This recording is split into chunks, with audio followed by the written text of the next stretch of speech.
SBS!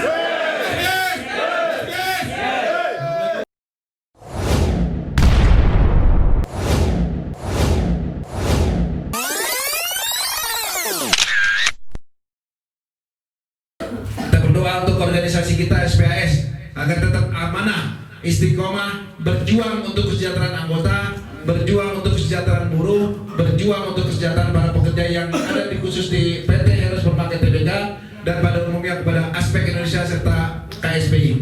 Al-Fatihah hadirin Nabi Muhammad sallallahu alaihi wasallam. Al-Fatihah. A'udzubillahi minasyaitonirrajim. Bismillahirrahmanirrahim. Alhamdulillahirabbil alamin arrahmanir rahim maliki yaumiddin. Iyyaka na'budu wa iyyaka nasta'in. Ihdinas shiratal mustaqim. Shiratal ladzina an'amta 'alaihim ghairil maghdubi 'alaihim waladdallin. Amin. Yang kedua, untuk mempersingkat waktu, marilah kita dengarkan sepatah dua kata atau sambutan dari Sekjen Aspek Indonesia yang mewakili organisasi Aspek Indonesia, Bro Sabda Pramadjati Sarjana Hukum. Waktu dan tempat kami persilakan. Terima kasih Bro Ketum dan juga Bro Sekjen SPS. Assalamualaikum warahmatullahi wabarakatuh. SPS! SPS! SPS! Luar biasa nih, belum ada ngantuk ya? Habis ngebandrek ya? Habis nonton Ya, selamat datang buat teman-teman dari DPW Jabodetabek SPS. Tadi di raker yang dengan DPN saya juga sudah bicara dan hari ini mau bisa diminta bicara lagi, berarti honornya 2 palingnya gitu biasanya. Basic sudah semakin berubah. Ada namanya pasar kerja bebas, flexibility labor market. Apa itu? Sekarang semuanya lebih mudah. Mudah mulai dari merekrut, mudah terkait dengan pengupahannya, mudah sampai nanti dia di PHK. Itu kemudahan-kemudahan itu yang menjadi kebijakan dunia saja, bahkan dunia tidak saja pemerintah nasional, tapi dunia untuk kemudian memudahkan pengusaha-pengusaha baik di lokal maupun di internasional. Nah, tadi juga di awal siang saya sudah cerita soal tantangan global, bahwa hari ini semua dihadapkan pada generasi 4.0. Semua orang sekarang pegang gadget, semua orang sekarang diberikan kemudahan-kemudahan. Tadi juga saya sampaikan terkait dengan Harbolnas. Mungkin juga teman-teman di PW juga tahu Harbolnas ya. Tahu nggak bro semua? Nah, berarti jarang belanja. Hari belanja online nasional. Jadi semua sekarang dipaksa untuk mindsetnya dirubah menjadi lebih konsumtif. Nah, terkait dengan pasar kerja yang semakin bebas itu, tentunya juga akan menggerus lapangan pekerjaan yang memang selama ini sudah jadi ada. Bahkan ada penelitian bahwa 50% pekerjaan yang ada di dunia itu sebetulnya sudah bisa dijadikan otomatisasi oleh mesin. Itu tadi saya juga cerita, ada analis kredit kalau di perbankan itu juga sudah pakai mesin sekarang, bukan lagi orang. Apalagi nanti sektor retail, kasir tuh masih udah nggak ada tuh. Kalau dia pernah dengar ada Alibaba apa ya, yang di Amazon ya, Amazon itu sudah nggak ada kasir, nggak ada yang jaga, masuk udah bawa handphone, keluar tinggal bawa barang, langsung hilang saldo kita langsung. Nah, artinya tantangan-tantangan seperti itu, suka tidak suka kita harus hadapi, karena nggak bisa kita hindari. Itu udah nggak bisa lah. Kita sudah pernah coba waktu itu menolak gardu tol otomatis 100%, toh juga pemerintah tetap kekeh untuk melakukan kebijakan itu. Nah, sekarang PR-nya adalah bagaimana kemudian kawan-kawan serikat pekerja yang sudah ada ini memastikan bahwa setiap aturan ketenagakerjaan, bahwa setiap kesejahteraan yang sudah kawan-kawan terima sekarang ini bisa tetap kawan-kawan terima. Dan itu harus dikunci di apa? Di PKP. Di perjanjian kerja bersama itu untuk memastikan bahwa apa yang sudah kita terima selama ini tidak dikurangi, bagus kalau bisa kita tingkatkan. Kalau tidak bisa kita tingkatkan 100%, paling dapat 75 lah. Kalau nggak dapat 75, dapat 50 lah. Minim-minimnya adalah tidak kurang dari apa yang sudah ada selama ini. Nah, ini tantangan tidak saja buat SPHS. Aspek Indonesia ada sekitar 95 lebih ya, sekarang ada tambahan lagi 6 tadi sekarang di afiliasi baru. Total mungkin sekitar ada 100-an itu semuanya mengalami nasib yang sama. Besok di tanggal 13 Serikat Pekerja Antara akan melakukan aksi unjuk rasa juga. Sektor media sudah mulai bergerak. Kenapa? Karena hampir sama tuh, upahnya nggak ada kenaikan di sana. Kemudian bonusnya yang tadinya 2 katanya mau dikurangin. Kemudian PKB yang sudah disepakati tahun 2017 itu sudah disepakati nih para pihak, tapi belum tanda tangan dan direksi tidak mau tanda tangan. Mereka direksi meminta untuk dilakukan revisi. Sudah sepakat gitu kan, tinggal tanda tangan. Begitu masuk ke tahun ini, direkturnya ada yang baru, direktur SDM-nya katanya, kemudian diminta ada perubahan-perubahan. Nah ini sudah ke Kementerian Tenaga Kerja kemarin dan hari ini. Kemarin saya ikut, hari ini saya nggak ikut. Besok mereka akan unjuk rasa. Artinya sektor media sebetulnya sudah lebih dulu. Ketika ada istilah namanya konvergensi media. Konvergensi media itu kalau dulu satu perusahaan mempekerjakan katakanlah 100 orang. Kemudian ketika SCTV dan Indosiar merger, ada PHK, jumlah pekerjaannya mungkin bertambah sedikit, tapi satu orang mau bekerja untuk banyak media, gitu kan? TV misalkan tadi ya Indosiar dan SCTV, kemudian di Global TV ada, di grup MNC ada Global, RCTI ada MNC. Itu satu orang wartawannya bekerja untuk 3 televisi, tapi dengan satu gaji. Itu udah dari tahun 2012 sudah mulai ada begitu tuh, 2010 ketika MNC TV TPI pada saat itu melakukan ribut dengan Mbak Tutup bersama pemilik saham pada saat itu. Tapi sebetulnya eranya sudah mulai bergeser. Nah, teman-teman yang di sektor media menolak itu tapi pada akhirnya juga harus kemudian beradaptasi dengan kondisi Indonesia semakin berubah.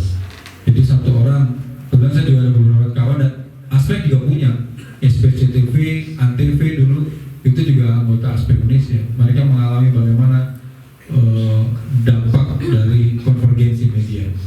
iNews juga, dan ini tidak saja di TV ya, di media cetak juga sama. Satu wartawan dia menulis berita dan itu diterbitkan di majalah, di korannya, di tabloidnya, itu dengan satu gaji. Artinya benar-benar dieksploitasi nih tenaga dan pikiran kita untuk kemudian hanya menguntungkan pihak pemilik modal. Nah, terus di sektor-sektor lain juga banyak. SP Vito Pharma anggota kita sudah ngap-ngap, memang dia udah bangkrut, perusahaan obat. Kemudian ada BPOM yang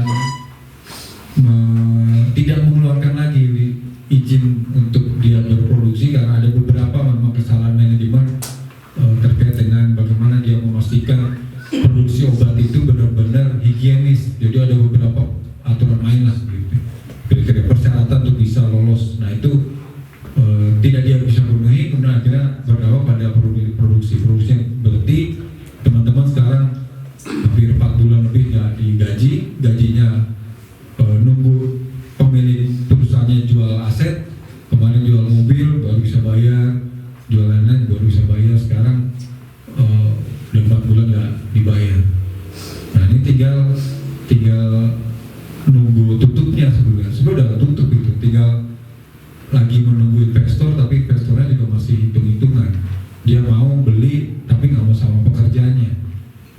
Nah itu juga banyak sekali sekarang kita sedang menangani kasus. Ini ada SP baru namanya Spelvindo ya kalau nggak salah tuh. Apa bro? Spilivindo itu laundry, perusahaan laundry baru berserikat, masuk aspek, langsung kena kasus tuh ketua serikat pekerjaannya,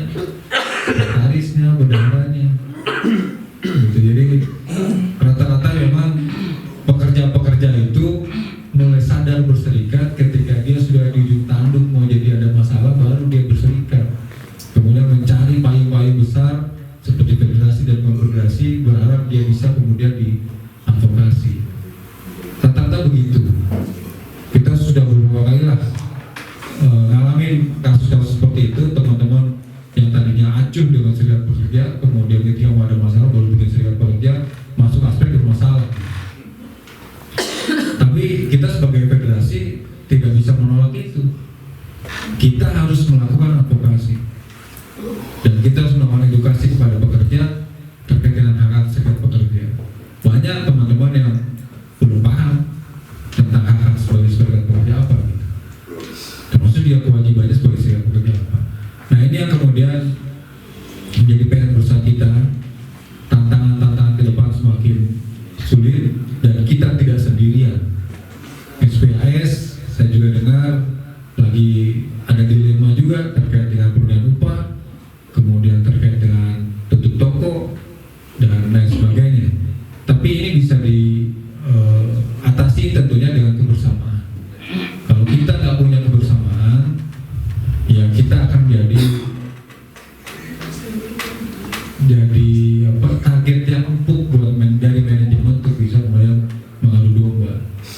Nah, ketika kita sudah pecah, dan itu modus gitu. Di beberapa perusahaan, ketika serikat pekerjanya kuat, dia akan bentuk serikat pekerja tandingan yang didirikan oleh manajemen, gitu, untuk menggerus potensi soliditas dari serikat pekerja yang sudah ada ini. Tapi kemudian SPAS menjadi menurun soliditas dan militansi, karena ini butuh kebersamaan. Kita nggak mungkin untuk bisa kemudian mempertahankan hak-hak tadi yang seharusnya ada di PKB kemudian suatu saat akan hilang. Jangan sampai. Keberhasilan serikat pekerja salah satunya adalah mempertahankan isi PKB-nya tidak turun dari apa yang sudah ada. Bagus-bagus bisa lebih dari itu. Nah, mudah-mudahan sih teman-teman bisa tadi juga saya pesan di sini supaya raker ini bisa menghasilkan satu terobosan terkait dengan bagaimana menyikapi tantangan-tantangan pekerja ke depan. Tantangan PHK massal, tadi saya dapat baca ininya laporannya. Ini sebenarnya sudah terjadi PHK massal di Hero, hampir 1.500 orang. Cuma memang hubungan industrialnya bisa dikatakan cukup baik dan saling menghargai. Artinya ada solusi-solusi yang akhirnya bisa disepakati para pihak dan itu tidak keluar dari undang-undang. Sepanjang yang saya tahu ya, tidak keluar dari undang-undang. Sehingga ketika kemarin sekitar tahun lalu ya, Bung Said Iqbal dan Bung Mira dan kita semua meneriakan terkait dengan PHK massal yang disebut ada sektor retail, SPHero atau Masgero. Sempat waktu itu kan ada komplain dari manajemen, nah itu berusaha ditutupi. Padahal sebenarnya faktanya masih sudah ada PHK massal. 10 orang lagi itu udah PHK massal sebetulnya. Ini udah 1.500. Potensi anggota juga pasti akan tergerus. Bayangan saya, kalau kita tidak solid ya, ini cepat atau lambat pasti akan habis. Matahari sudah tutup, sevel sudah tutup, pola hidup masyarakat sudah berubah, bergeser. Belanja sudah lewat handphone, belanja lewat e-money, bayarnya gitu. Suatu saat, nah ini juga kita kadang kalau saya mall gitu ya, itu buat untuk belanja sebetulnya, buat untuk cari hiburan anak-anak gitu. Kesana adem, banyak, padahal nggak beli juga gitu. Hanya untuk hiburan. Jadi pola belanja masyarakat juga berubah. Yang tadi walaupun saya juga jarang online, tapi anak saya kadang-kadang suka pesan online. Nanti generasi milenial itu akan kemudian berubah.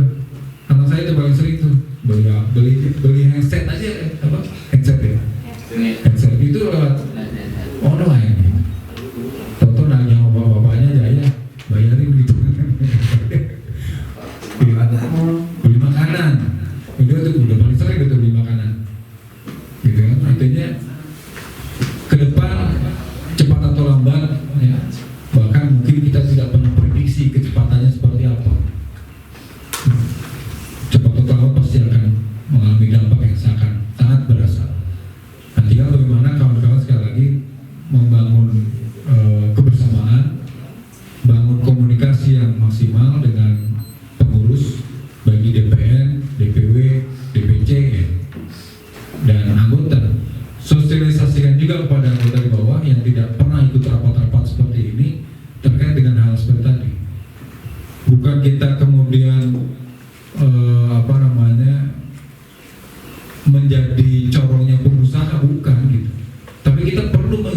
anggota kita terkait dengan tantangan ke depan. Jangan sampai tahu-tahu ujung-ujung jepret gitu kan, kaget semuanya, kemudian teman-teman baru bereaksi. Kalau persoalan tadi juga diputarkan beberapa kali SPS mengadakan aksi unjuk rasa, ya itu satu pilihan dalam perjuangan. Tapi tentunya itu jadi pilihan yang terakhir. SPHero sudah identik dengan sosial dialog dan sudah menjadi role model di internasional juga terkait dengan hubungan industrial yang harmonis gitu. Tapi juga tidak anti aksi kan tadi, tidak anti unjuk rasa. Ketika memang Serikat Pekerja harus sudah maksimal perjuangannya, manajemen tidak juga merespon atau bahkan ada yang jadi masalah, itu kemudian bisa dilakukan aksi-aksi lanjutan. Nah, itu yang harapan saya dari Aspek Indonesia dan juga teman-teman di DPP Aspek Indonesia supaya teman-teman bisa membangun soliditas. Satu lagi terkait dengan buruh ke politik, ya. Kenapa saya, Bro Jakwan dan Bu Mira akhirnya direkomendasikan oleh KSP untuk maju sebagai caleg, tentunya bukan tanpa alasan dan juga bukan untuk gagah-gagahan. Kalau mau gagah-gagahan, gak ada gagah-gagahnya, orang kita nggak punya duit. Dan kalau turun ke kampanye ke dapil gitu, warga rata-rata sudah mindsetnya kan begitu, caleg punya duit, caleg bagi sembako, caleg bagi macam-macam. Nah, kita benar-benar sosialisasi ketuk pintu, benar-benar terkait dengan visi misi kita. Ada 10 kontrak politik yang sudah ditandatangani Pak Prabowo bersama Bung Said Iqbal mewakili pekerja dan buruh dan rakyat untuk kemudian kita mendapat mandat untuk memperjuangkan itu melalui jalur parlemen. Gitu, karena tidak mungkin kita kemudian hanya teriak-teriak di jalan atau teriak-teriak di tingkat perusahaan, nggak mungkin. Kita harus masuk untuk ikut merubah kebijakan. Caranya gimana? Lewat parlemen. Karena semua produk politik regulasi itu ada di parlemen. Kita mau teriak-teriak serencang apapun di jalanan terkait dengan PP 78, tolak. Kalau pemerintahnya cuek ya udah begini sampai sekarang. Gitu, nggak ada perubahan. Yang lebih gila lagi tadi sudah cerita ada pemagangan. Tenaga kerja magang, ada peraturan Menteri Tenaga Kerja sekarang di era Jokowi 30%. Perusahaan boleh mempekerjakan tenaga kerja magang 30% dari total jumlah pekerja. Anda bisa bayangkan. Nah, ini saya khawatir ada modus ya, PHK massal di mana-mana. Nanti kemudian secara perlahan yang karyawan tetapnya dihabisin, kemudian diganti dengan outsourcing dan juga pemagangan. Pemagangan lebih parah, dia nggak terima gaji, hanya terima uang saku, uang makan, transport dan insentif. Itu usahanya juga terserah manajemen. Sekarang mau direvisi nih, udah produk permen yang eranya Jokowi ini udah parah, mau direvisi lagi. Revisinya apa? Ada 2. Tenaga kerja magang boleh dipekerjakan di jam kerja lembur. Satu lagi, tenaga kerja magang boleh dipekerjakan di pekerjaan shift, bahkan sampai shift 3, shift malam. Ini benar-benar eksploitasi. Kalau memang pemagangan itu tujuan dan maksudnya adalah untuk meningkatkan skill, untuk mempersiapkan orang yang mau kerja, ini enggak, udah tenaga kerja magang dikasih target gitu kan. Kalau dalam sebulan harus bisa produksi atau memberikan jasa sekian. Padahal kalau namanya pendidikan dan pelatihan nggak ada target gitu kan, untuk meningkatkan skill. Nah, ini yang kita protes Kementerian Tenaga Kerja. Maka buruh politik jadi sangat penting. Di FSP ini sudah mulai dari pemilihan tahun lalu dan sudah punya perwakilan di DPRD Kabupaten Kota Bekasi, dan mereka sudah mendapatkan manfaatnya. Ketika ada masalah di perusahaan, ada PHK massal, ada tenaga kerja asing yang ilegal, itu anggota DPR dari FSP turun ke bawah. Beda kalau pengusaha jadi anggota DPR, mereka hanya kepentingan pengusahanya, kepentingan bisnis saja yang mereka amankan. Jadi mohon dukungannya dari kawan-kawan semua. Kalau tidak ada di dapil saya dan dapil Bro Jakwan dan juga di dapil Bu Mira, minimal mohon doa restunya, doa dukungannya, dan juga kampanye bersama lewat media sosial itu juga sangat membantu kami yang tidak punya kekuatan finansial untuk masuk melalui kampanye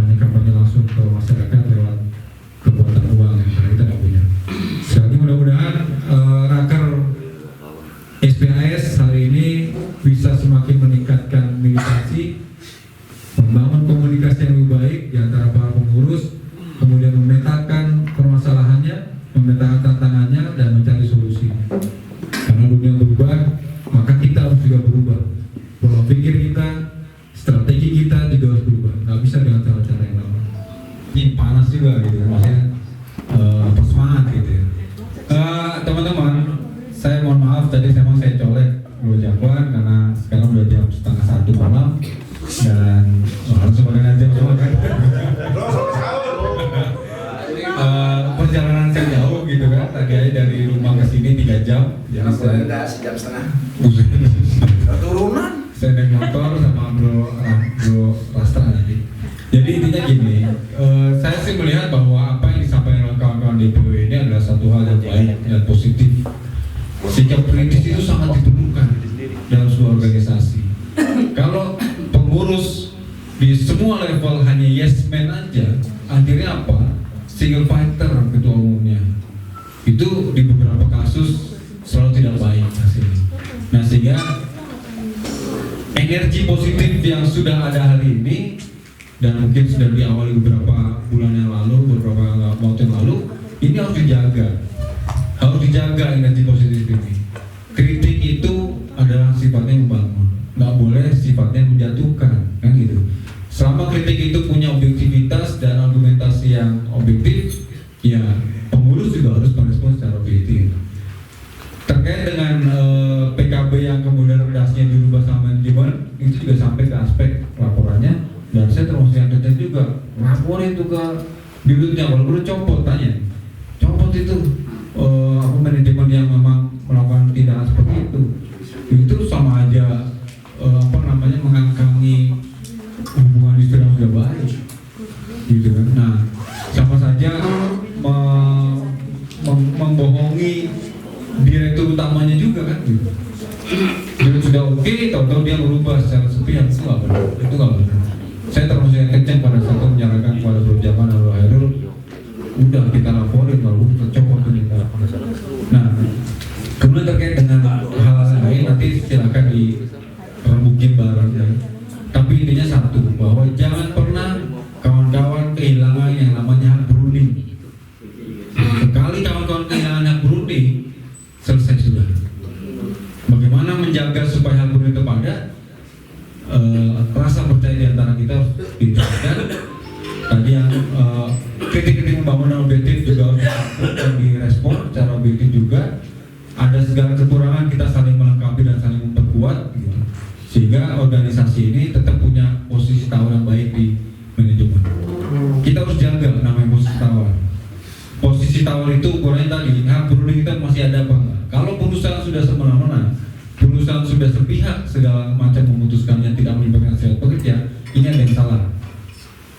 Ada yang salah belum tentu dari serikat pekerjanya loh. Yang salah bisa jadi dari manajemen. Kan gitu. Tinggal bagaimana kita melakukan negosiasi ke pihak manajemen.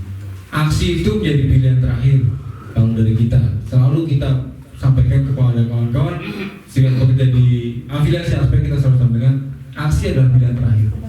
Maksimalkan dulu soal perundingan. Ada perundingan bipartit, ada perundingan di tingkat tripartit melalui mediasi dan terus sampai ke PHI. Memang betul bahwa PHI ada yang bilang kuburannya para guru, tapi itu proses legal yang memang dimungkinkan oleh undang-undang, gitu kan? Itu suatu proses yang nggak bisa dianggap nggak ada, gitu. Nah, tinggal solusinya apa? Kita mau aksi dulu atau mau mediasi dulu? Itu soal pilihan. Soal pilihan. Kalau memang kita bisa melakukan pressure di tingkat bipartit dan kita menang, alhamdulillah. Kalau nggak bisa, kita naikin pilihannya dua tadi, mau aksi atau mau lanjut ke tripartit, dimediasikan, disnaker dan seterusnya ke PHI. Itu pilihan. Dan tinggal bagaimana kawan-kawan yang bisa ngukur sendiri potensinya. Kira-kira kita mau pakai jalur yang mana nih? Jadi bukan berarti kemudian kita meniadakan proses legal yang sudah dimungkinkan sama undang-undang terkait dengan PHI. Itu nggak bisa kita hindari. Kalau bukan kita yang gugat, perusahaan yang gugat, pilihannya cuma itu. Kalau nggak ada yang gugat, ya udah dia udah semuanya. Nah jadi sekali lagi teman-teman, pastikan serikat pekerja harus memakai tidak pernah kehilangan hak berundingnya dalam manajemen. Itu yang harus dijaga. Di saat serikat pekerja lain masih tertatih-tatih untuk bisa melakukan perundingan PKB, kawan-kawan sudah punya PKB. Tinggal dijaga tadi. Kalau perlu, kalau sebenarnya kalau yang namanya ketua umum serikat pekerja itu levelnya adalah dengan direktur utama satu perusahaan, negosiasinya langsung gitu. Jadi nggak bakal lewat GM dan sebagainya. Kita punya posisi tawar yang kuat sebagai ketua serikat pekerja, sebagai karyawan perusahaan. Oke, saya ada bawahannya dari si bulan misalnya selaku GM atau sokongan, tapi sebagai ketua serikat pekerja, sebagai pengurus serikat pekerja levelnya dengan direksi, dan itu yang jangan sampai kita pernah kehilangan momentum dan jangan sampai kita kehilangan hak berunding kita hanya gara-gara satu hal yang lain gitu. Jadi itu mungkin penutup dari saya. Mohon izin saya pamit dan Bro Rasa juga pamit. Saya khawatir dia tidur di jalan. Terbalik ya. Dia tukang tidur kan. Jadi saya khawatir dia tidur di jalan. Ya, bunuh diri sendiri ya. Sekali lagi terima kasih, tetap semangat kawan-kawan ya. SPS! Terima kasih. Assalamualaikum warahmatullahi wabarakatuh.